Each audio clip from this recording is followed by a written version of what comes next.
Hello everyone. In this video, we'll be discussing this problem from impulse and momentum from the book of Pathfinder. And this is the Check Your Understanding 13. So let's start reading the problem. So we've been given a small block A whose mass is 2 kg and it is sliding on a platform and it lands on a cart B. So this is the cart B that you're talking about. And the mass of the cart B is given to be 8 kg and it's placed on a frictionless horizontal floor. The distance between the left end of the cart and the obstruction at the right end is 1 meter, and the coefficient of friction between the cart and the block is given to be 0.5. The collision between the block and the obstruction, so there would be a collision here, that's given to be perfectly elastic. And if the speed with which the block lands on the cart is so adjusted that the block stops on the cart at its rear end. So relative to the cart, the block initially would have some velocity, it will collide and come back to rest at this point. That's what they mean by this sentence. Now then we have to find the time that is spent by the block on the cart, and we also have to determine the loss of mechanical energy during this time. Okay, so it's a great problem, so let's start discussing. So if we draw the FBD of the block, then obviously the block, let's assume it's moving towards the right with some velocity u initially. It'll obviously have kinetic friction acting in the opposite direction, which is of mu mg, whose magnitude is mu mg. And because of Newton's third law, the same mu mg acts on the opposite direction on the cart. And because of this mu mg, this cart will have an acceleration AC towards the right. And we can determine AC to be the force upon the mass of the cart. So this problem, the easiest way to solve this problem is by taking the cart as the reference frame. And in doing so, we have to take into account the pseudo force because the cart is also accelerating, right? So if we apply the pseudo force, it is going to be the acceleration of the cart times the mass of the block. And we have to apply it opposite to the direction of the acceleration of the cart. This is the final FBD of the mass m, taking the cart as the reference frame. Okay.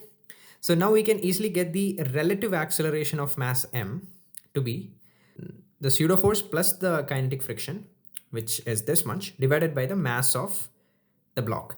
And that comes out to be 25 by 4 meter per second square. So at the end, we can imagine the car to be at rest and the block of mass m is moving towards the right with some velocity u, and it is being retarded at a rate of 25 by 4 meters per second square. Okay. Now we have to discuss another concept, and that is related to the kinetic friction. So the work done by the kinetic friction is responsible for the loss of mechanical energy of the system in this case, because the collision is elastic, right? So that doesn't account for any energy losses. So in this question, the only agent responsible for the loss in mechanical energy is the work done by kinetic friction, and it is lost as heat by the system. And the next most important concept is that the work done by kinetic friction, it is independent of the frame of reference that we take into account. So let's prove that. So let's say these are two blocks that are sliding relative to each other, and the upper block moves towards the right by an amount of x1 and the lower block moves towards the right by an amount of x2. And let's say the block 1 is faster than the block 2. So we can say the kinetic friction acts towards the left in block 1 and it acts towards the right in block 2 because of Newton's third law, right? So if we have to write the net work done by kinetic friction, it's going to be minus fkx1 plus fkx2, and this is minus fk times x1 minus x2, and x1 minus x2 is just the relative displacement of the block 1 on top of block 2, and that is frame independent, right? So that's what I meant by saying that the work done by kinetic friction is independent of the frame of reference. And it also makes sense physically, right? Because the work done by kinetic friction is usually just the heat evolved by the system, right? And that has to be independent of the frame of reference. So it makes sense physically, and we obviously proved it mathematically as well. So with that, we can easily find the second part of the question, which asked us to find the mechanical energy lost. So it will be, I mean, the friction will be responsible for the loss in mechanical energy. So we just have to find the work done by the kinetic friction. the work, so the kinetic friction is acting on the block in this direction whose magnitude is mu mg. So what will be the work done from here to here? It's going to be minus mu mg times the displacement, which is L. And during the reverse journey also, it's going to be mu mg in the opposite direction, and the displacement is in this direction. So again, it's going to be mu mg into L. So at the end, it's going to be 2 mu mg into L, right? And L is given to be 1 meter. So the work done by kinetic friction will come out to be minus 20 joules in this case. And this is also the loss in mechanical energy of the system, or the heat lost, you could say. And this was the part 2 of the question. Now we also have to determine the time of this whole motion. So for that, so this is, let's say initially it was projected towards the right with some velocity u, and before it hits the wall, let's say its velocity is v. So let's draw the after condition. So the after condition is going to look something like this.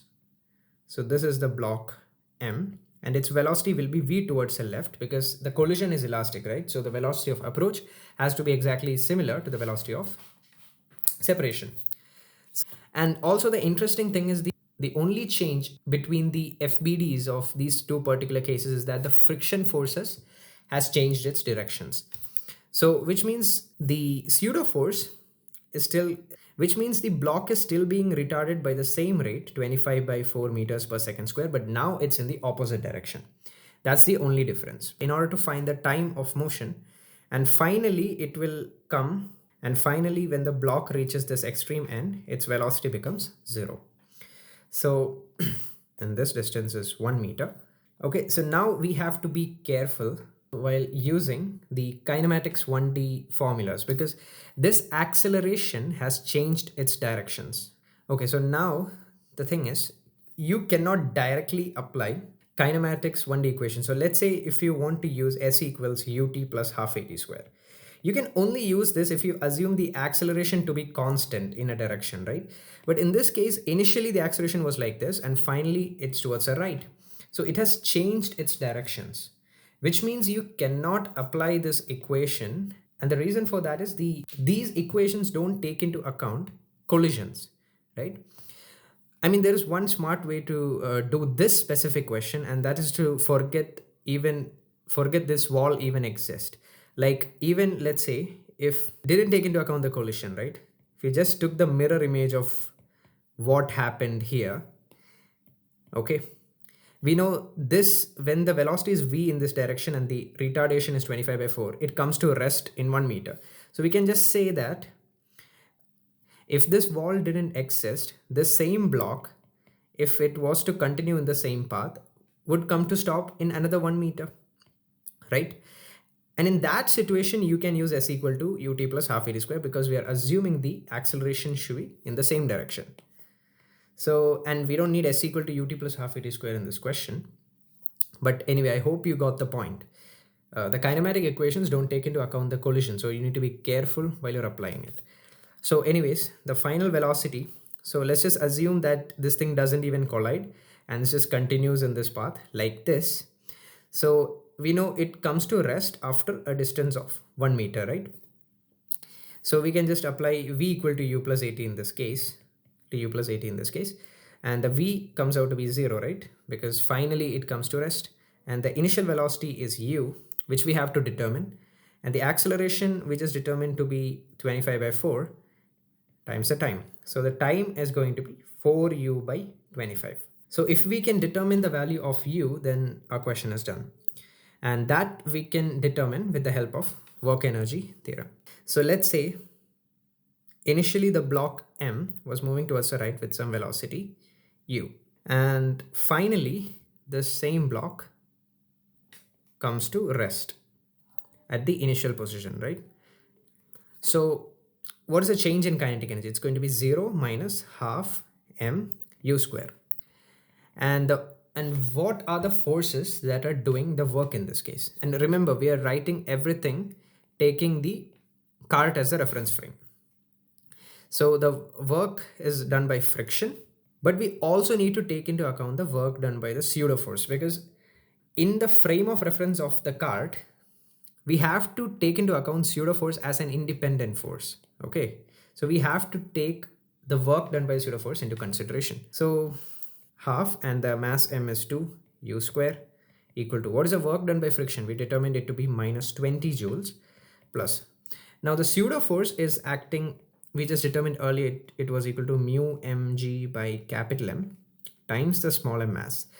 It is also acting opposite to the direction of motion of m for the entire journey, right? So we can write the work done by pseudo force to be the pseudo force, which is mu mg upon capital M times small m, times the relative displacement, which is 2, and it's negative, right? Because force and displacement are opposite to each other.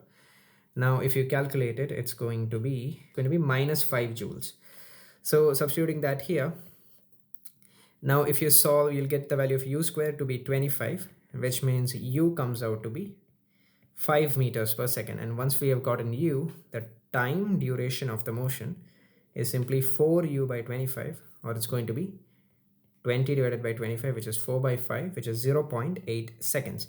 Now in Pathfinder, the answer for this is given to be 0.4 seconds, but I highly doubt it.